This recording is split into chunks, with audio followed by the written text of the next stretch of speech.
What's up, guys? JB here with Marketing 360. I have Nick, Mia, and Andrew with us today. They work with small business owners every single day, and they've heard all kinds of sales pitches, for different industries, what works, what doesn't work, sales tips that seem to be good things to do, other things maybe not. And so what we wanted to talk about today is just some of those tips that we think you guys could take back to your team to really boost sales and get your team jacked when it comes to sales. And just wanted to share some of those ideas with you guys real quick and see if there's something that strikes a chord that gets you excited about really growing your brand over the next week or month or year or forever. That's the thinking. So maybe Nick, maybe you wanted to start. What are some thoughts that you have that you would like to share maybe with small business owners to help boost sales? Yeah, I think honestly, one of the biggest things that you can start out with is just listening to your customers. I know it sounds like probably one of the most basic things, but at the end of the day, if you listen in the right kind of way to your customers, they are going to tell you what you need to know. And once you get what you need to know, you can start to make those adaptations on every single level of the business to really meet the needs for them. And so it kind of works in that way of not only getting some additional customers, but it also gives you the power to make sure that the customers that you do have are having the very best experience. So I think probably the first step is really listening is an absolutely massive key in sales. 100%. What did you just say? I was thinking about something else. No, I'm just kidding. Exactly right? Like how many salespeople just like cut you off or just can't wait to talk, right? That's a huge problem. So what are your thoughts on that, Mia? I think for piggybacking off of what Nick said, listening is key, but also getting back to your customers as soon as possible. The early bird wins the worm. There's a saying for a reason. So getting in front of those customers as soon as possible because they're reaching out to you either in an urgent situation, they've got questions, they're hot, they're ready to pull the trigger and do business with somebody. And if you don't get back in touch with them within the next 5 to 20 minutes, that's really what research shows is going to be your best possibility and window of opportunity to be able to capture that business and capture their attention and their buy-in and you being able to build that rapport. The longer you wait, the more of the other businesses that they're going to be reaching out to. Your competition's going to win that business. And if they don't do business with you, they're going to be doing business with somebody else. So get back to them as soon as possible. Yeah. Andrew, you've been hitting on that a lot lately. Anything to add on that? Yeah, no, just there's stats out there everywhere, just as far as how quickly you need to touch leads. And they say within 5 minutes is the sweet spot. That's not always easy to do, but the more you got to remember that when people go to fill out a form, they're filling out 3 to 5 forms at one time. So Whichever competitor gets first, like Mia said, they get the early bird gets the worm. Yeah, it's huge. It's kind of like if you hear the phone ringing, like you're not going to let it ring forever before you answer it, right? Or they're going to hang up. And leads are the same way. Once a lead comes in, right, that clock is ticking. And so you have to get on top of it. And so maybe think about some processes you can put in place to be notified quicker, to have somebody maybe devoted to that's literally all they do is make those quick contacts. But every second that you wait is possibly an opportunity for a competitor to get them first, right? So that's a huge tip. And then obviously once you get a hold of them, obviously spend some time just listening. What other tips do you guys have?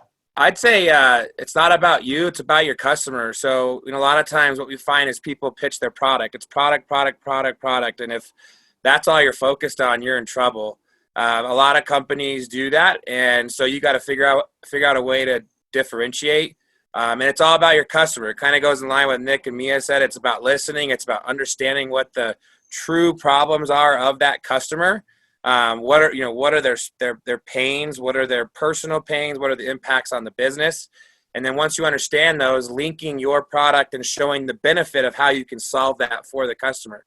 If you're able to do that, you differentiate yourself in the marketplace and you have a better chance of winning. 100%. Sure. Any other thoughts? I would say in order to differentiate as well, you need to have that content. So equip your salespeople with the amount of content that they need to be able to solidify that pitch.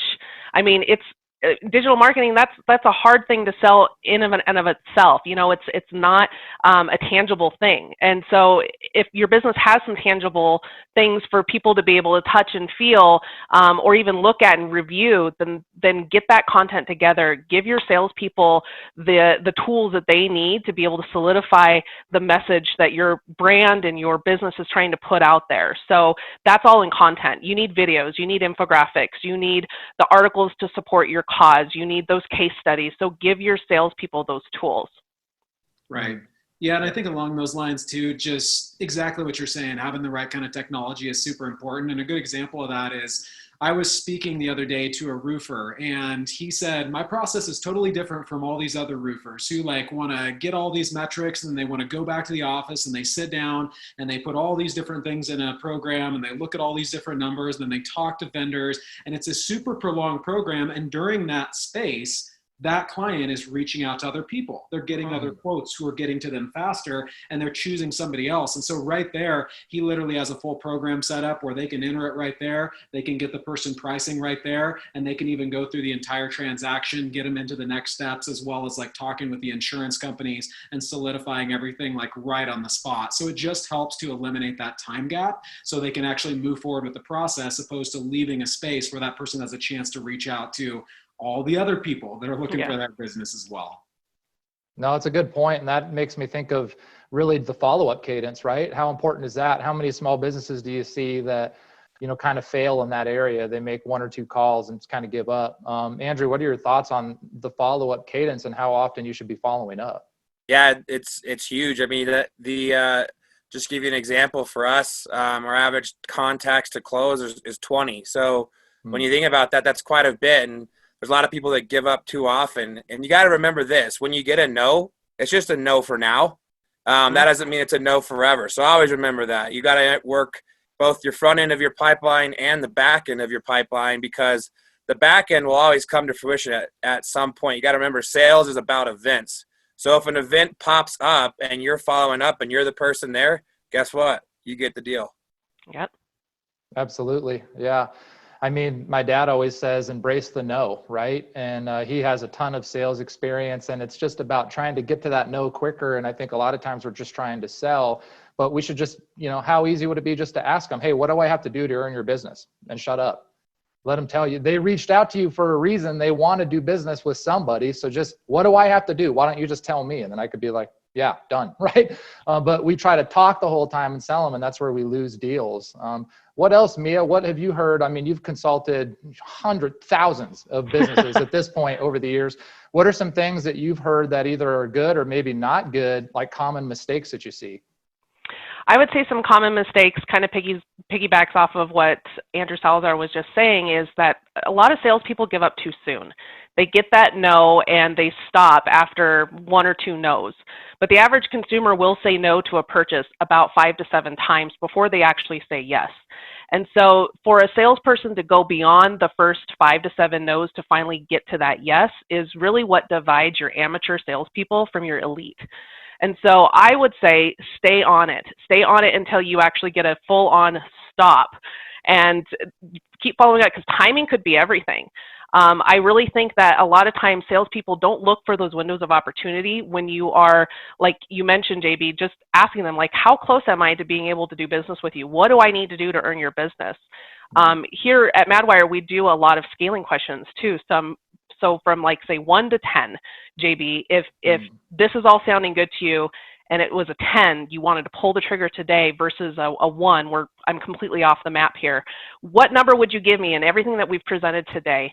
And then you say an 8, and I say, what can I do to get you to a 10? That uncovers so many little hurdles along the way that I could be helping to overcome. Maybe it's timing, maybe it's funding, maybe there's a partner involved that I didn't even know about, and I just need to get all the decision makers onto the same phone call, and let's all talk, because obviously when we collaborate together, we're all going to come up with a plan that's going to be the best fit. So I look for those opportunities, look for the reasons of why people are saying no for right now, and how do we get to that yes. That's good stuff. I love it. Nick, what are your top 3 sales tips that just have applied since the first caveman decided to sell something, right? What are those top 3 things? Yeah, I think the first one is always have a check down. And what I mean by that is, so maybe somebody cannot buy the full solution that day, but maybe they can buy a piece of the solution. And even if they can't buy a piece of the solution, maybe they can become a partner, or how can we set them up? I think the second one is to build value after the no. So even if you've gotten a definitive no and somebody's like, look, this isn't a good fit, how can you still provide enough value so when it comes back around and when that event happens, kind of like Andrew said, they can remember you as the person who really built value with them and took time despite knowing you weren't going to get anything monetarily from them. And really, I think the third one is just to keep a really positive attitude and really good energy, because if somebody feels like you're responding to them in a super negative way because you're not getting money from them, they're immediately going to be like, man, that is not the guy that I want to work with down the road. So I think those are three super important things that I always try to implement with my strategy. That's really good. I mean, that's tone over content, right? People can sense if you don't care or you're not interested. So I love that. Andrew, what's the value of sales? Why is sales so important? Why should businesses just that's one of the most important things for their organization, hammer that home. Yeah, I mean, sales is the fuel to your company. If your sales teams aren't performing, your sales teams aren't, at the maximum efficiency possible, your company's not growing. So, sales is the bloodline, the lifeline of small businesses. And without great salespeople, without a great process, without evolving, there's no revenue to bring in the door and there's no chance to grow. I love it. Guys, sales literally makes the world turn. Without salespeople, we would all stand and just stare at the wall, right? Sales is just convincing somebody to do something that's better for them, right? If you watched a great movie and you want your friend to see it, you sell them on why they should watch it, right? We're all selling every day. And if you really believe in your brand and your product, you should be just selling the heck out of it. Right? The greatest arrogance is thinking your product or service is so good it doesn't need sales, right? Sales is incredibly important. So hopefully there's some tips here that get you guys excited. Hey, every time somebody fills out a lead form on your website, that's a lifetime contract for your organization, and you will follow up until they literally die, right? And keep building trust. And like Nick said, value. So power tips I heard today: call the lead unbelievably fast. When you answer the phones, keep it simple. What do I have to do to earn your business? And shut up, right? And then just listen, right? And they'll tell you, they'll give you the treasure map to closing the deal, right? And then you just follow up and build value until the end of time. So I love it. I really appreciate your time today, guys. We got some good, powerful tips. Thanks, JB. Thanks, JB. JB. Awesome. Happy marketing. Yep.